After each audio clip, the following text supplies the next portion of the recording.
اتقوا الله يا شباب، اتقوا الله يا فتيات، اتقوا الله بأمهاتكم وآبائكم، اتقوا الله في أمهاتكم وآبائكم، وعجلوا قبل أن تحيل لحظات الفراق.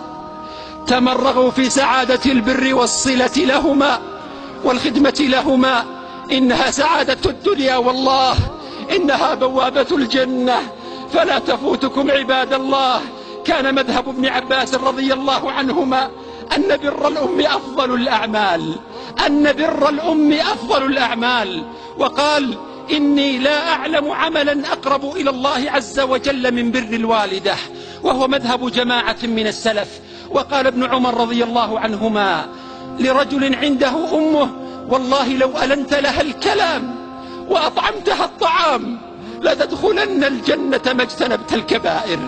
والله لو ألنت لها الكلام وأطعمتها الطعام لتدخلن الجنة ما اجتنبت الكبائر.